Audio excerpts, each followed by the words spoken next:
Don't know what possessed him to do it, but my long-time childhood best friend, Rich Oldhofer, also known as the Golden Hopper, or if he was here, he would refer to himself as God incarnate. I don't know what possessed him to do it, but I'm glad he did. He made something just for you.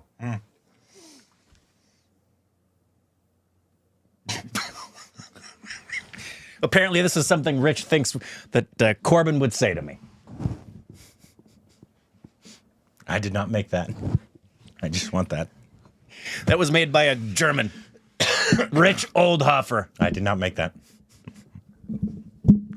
The biggest, the baddest, wackiest, funniest, filmiest show on earth. Never forget. Hey, welcome back to Rich Corbin. I love Rich Oldhofer. You can follow us on Instagram, Twitter, more juicy content. Like a producer, follow again, like button. We met when he was 11 and I was 12. Gross. We've known each other now for 44 years. Don't talk to me ever. Today, we have a new cricket video. Yay! And this we is... love the cricket. We love the balls. Oh, we love to play with balls. What are you doing? I don't know. Don't you love to play with balls? And this is a every sport you like, you play with your balls. Nah. This is how to bat in cricket with correct setup. Stance, grip, back. Don't hit the ground. Whatever you do, don't take that bat and tap it on the ground. Remember what that guy said? That guy definitely doesn't want you to do that. No, he doesn't for whatever reason. I don't know why the hell that's a problem.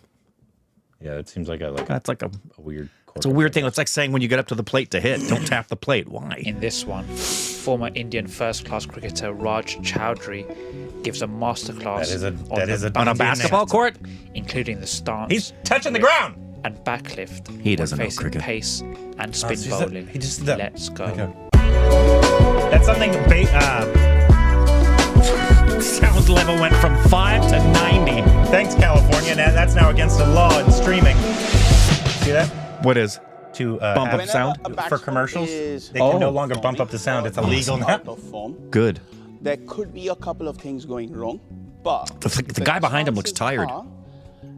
Almost 85 to 90% of the time, there is something wrong in his or her setup.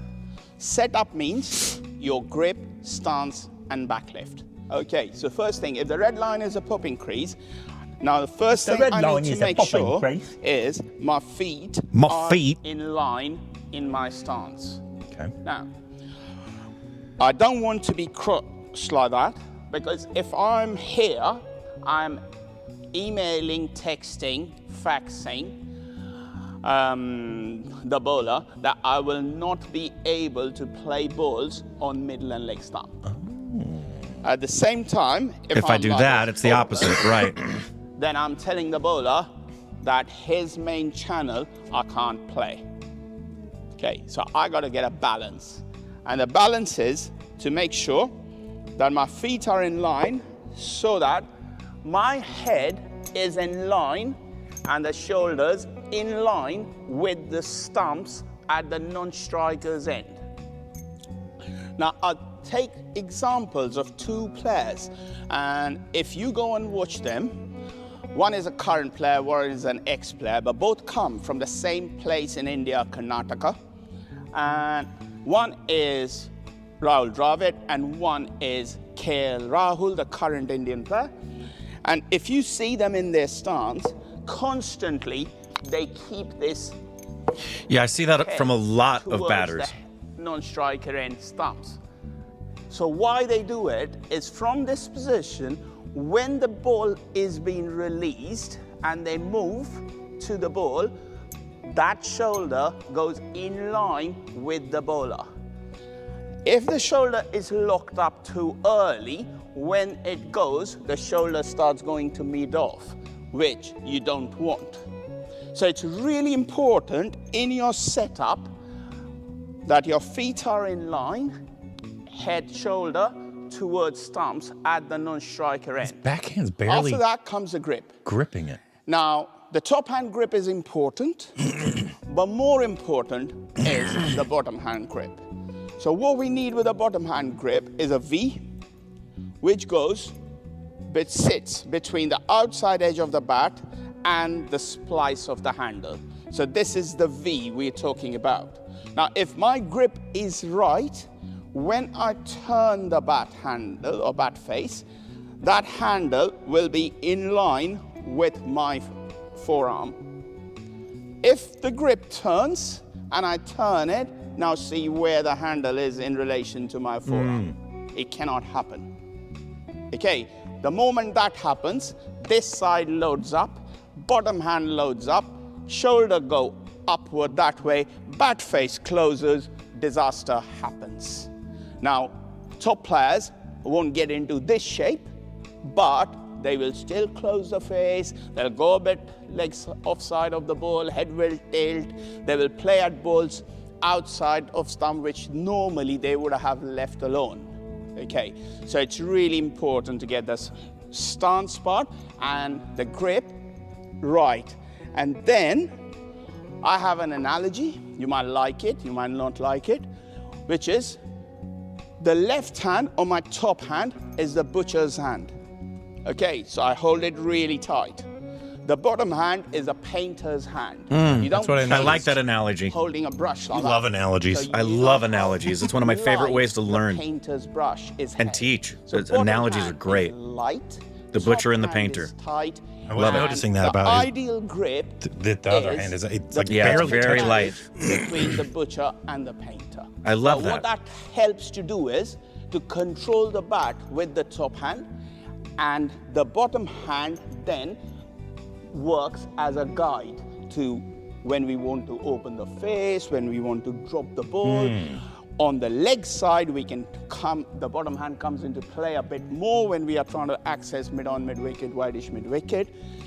But the bat has got a full face whenever it is coming on its downswing.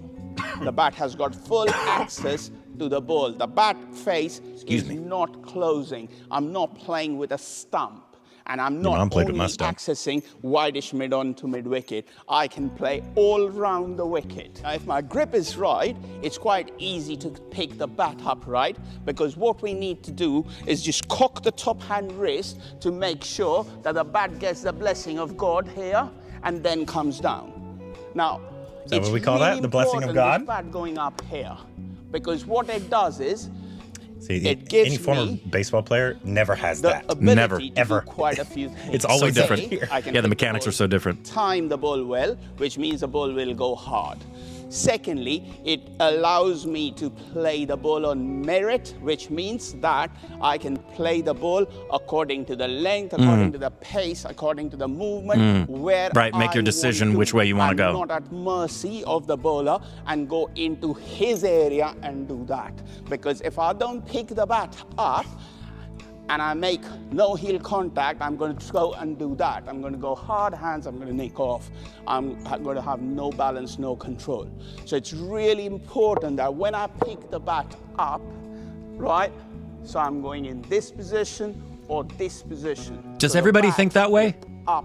One other important point is about the picking up of the bat is if my grip is right and I pick the bat up the right way, what you'll find is this part opens up and my right elbow The backhand is really points to like what find my allows it leg. to go everywhere. What that does is, again, gives me sense. full blade access Yeah. to the ball. Okay, now the moment that grip turns and becomes like this, then look what happens when I pick the bat up. So my elbow tip has gone to backward square leg or long leg. Now when that happens, the moment the bat passes my right thigh, the bat face is going to be closed. I'm going to choke the bat. My weight is going to be here. I'm going to chip the ball up, I'm going to play with a thumb, and all sorts of batting problems start creeping in. Okay. We're going to talk about playing spin. And if you want to break it down, the spinner is going to bowl 3 balls. A good length ball, a full ball, or a short ball. There's only 3 types of balls a spinner can bowl. Now, a spinning ball is like a poisonous snake, right? So if I'm going to play forward to the spinner, what I got to make sure is I kill the ball and smother the spin so there is no place for the ball to spin. So if it's a poisonous snake, I hit the snake on the head. So that's the first part. If I have to defend, I need to make sure I'm right on top of the ball. I see that a lot. Second part is I play the ball after the ball has spun, and I use the crease. So if the ball is coming this way, I go here. If the ball is going this way, I go here. I can also go and play into the spin or go and play into the spin if my footwork is right. Now, there are a couple of things you got to understand. When you have men around the bat, so slip, silly point, short leg, what is the main danger when you have those two guys? Now, a lot of times, spinners have these two guys for psychological pressure. Where's he from? Now, if you are growing up in the Almost a subcontinent South African and accent you a have little to bit. come up the ranks, you just get used to playing with men around the bat. Okay, you start ignoring them after some time. You don't even realize they're there, because what your main job is to make sure that if I'm going to be hit on the pad, the ball hits the pad below my knee roll. If the ball hits the pad below the knee roll, right, even if I get There's a little British in there too. Like, right? pad, that is Sometimes not it's going African to a carry little bit. Yeah. to silly point, short leg. The difficult one is when I go here, have bat and pad close together, ball turns, gets a nick, hits the knee roll and up, then I'm done. So I have to make sure that when I'm playing on the front foot, I get that much close to the ball that if the ball hits me on the bat, obviously LBW is a different question, right? But to avoid those two guys, I got to make sure that I'm as close to the ball and the ball hits me below the knee roll, not knee roll and upward. So that is one main thing. Second part is extending this top hand, because the moment you extend the top hand, your bottom hand grip becomes loose and you don't poke, prod at the ball. You go with soft hands. So the ball hits the bat, it literally dies. You know a batsman has played a spinner well on the front foot defense. When you see it on TV, they play it and just give it to the city point or the keeper like that. You see it a lot in Test cricket when a good player is batting. Okay, when you are defending and the ball is going to extra cover or mid-wicket, that is bad batting. If you drive, that's different. But if you are defending a ball to a spinner and the ball is racing to the mid-wicket in the circle, that is terrible batting. That is top bottom hand squeezed grip. So that is not going to make you survive on a turning track against a quality spinner. And then you have to be really light and quick on your feet. A lot of people, batsmen who travel to the subcontinent, struggle because the patience factor is very low. So you have to bat time. You can't go and think that I'm going to score a runner ball on a turning wicket in a red ball game. It's not going to happen if decent bowlers are bowling. So you have to buy. That's one of the things I love about the wicket. I love both, but Test is you a will whole get different used animal. to it. You'll get balls to score off. The other point about moving against a spinner is you do not move early. So when a good spinner bowls, the ball's shape is the shape of a parabola, right? Now, you do not move, you can trigger, but you don't make your final movement when the ball is going up. If you make your final movement when the ball is going up, you're going to be a sitting duck, because after that you can't do anything.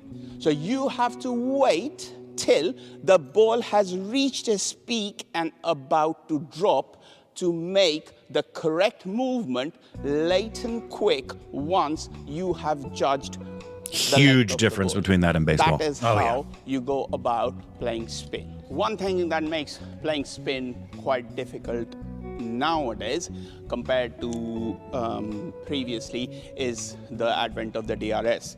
So which means that previously, during the times we played first class cricket, if you couldn't read a bowler, right, it was okay to go forward, play the ball and hide the bat inside, and no umpire would give you out on the front foot if you almost bluffed umpire into believing that you are still playing a shot. The only time they would give you out is if you try to sweep and missed it. However, with the DRS, that has become a bit difficult because now, in olden times, if the ball was turning away from us, we were not bothered about the ball coming in. We only made sure that we covered the turning ball. But now you have to cover both edges.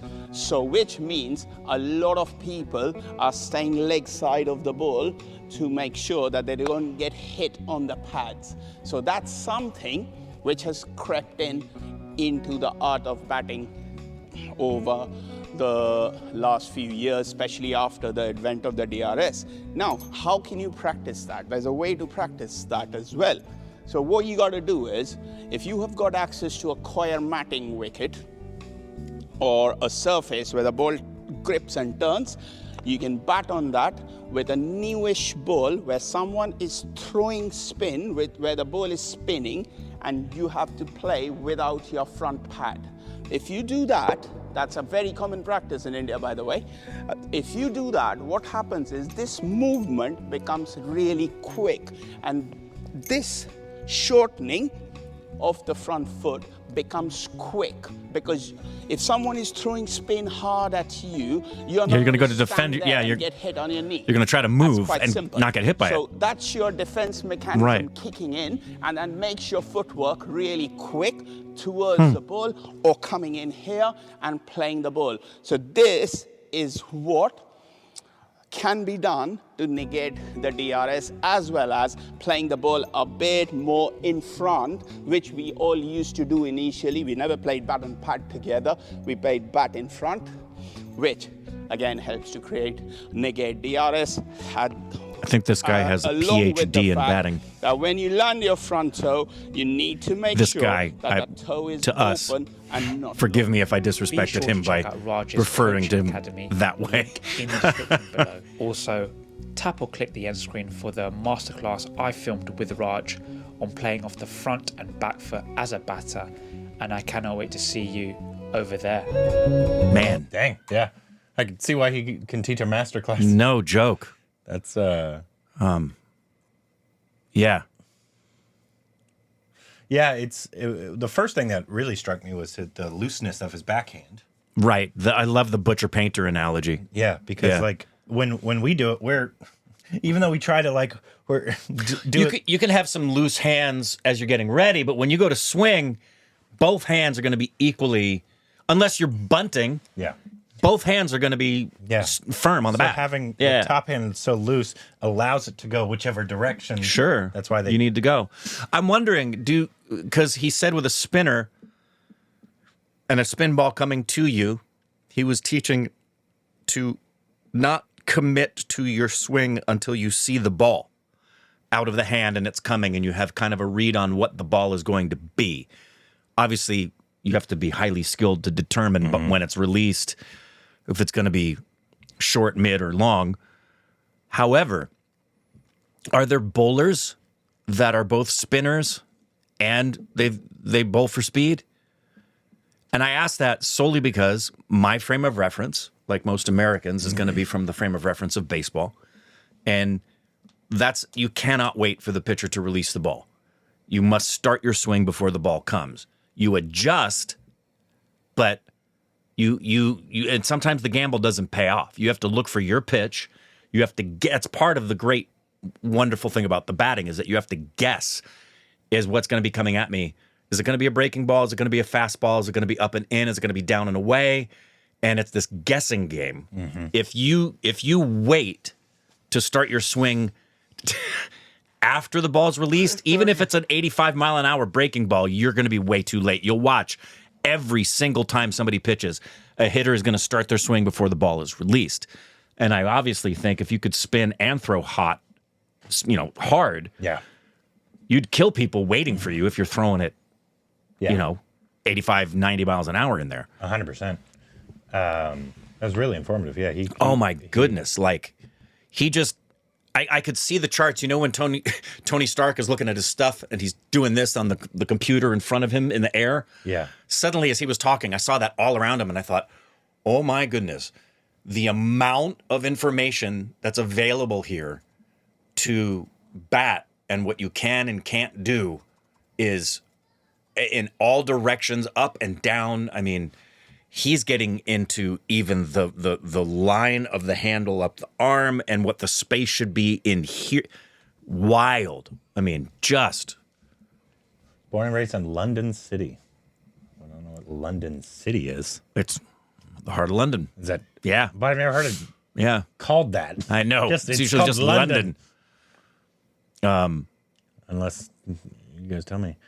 And he also lives in Colorado. Yeah, that felt like a masterclass of batting to, I mean, just, I've never seen a video where they were that detailed. And I also could sense his passion. I felt like for him, it's like me talking about baseball. Yeah. It's once you've opened that Pandora's box, you're not going to be able to get me to stop. I'm going to bring up every possible scenario. I love it. Yeah, that was really informative. Thank you so much. And so many questions I have listening to him as well. Man, great video. Great video. And again, yeah, for us, this is our first time seeing him. So he's this guy. Don't mean that to be disrespectful if he's supposed to be Sir. Ustaji. Yeah. Anyways, let us know what other cricket videos we're going to act to and anything else we need to know down below. The biggest, the baddest, wackiest, funniest, filmiest show on earth. Never forget.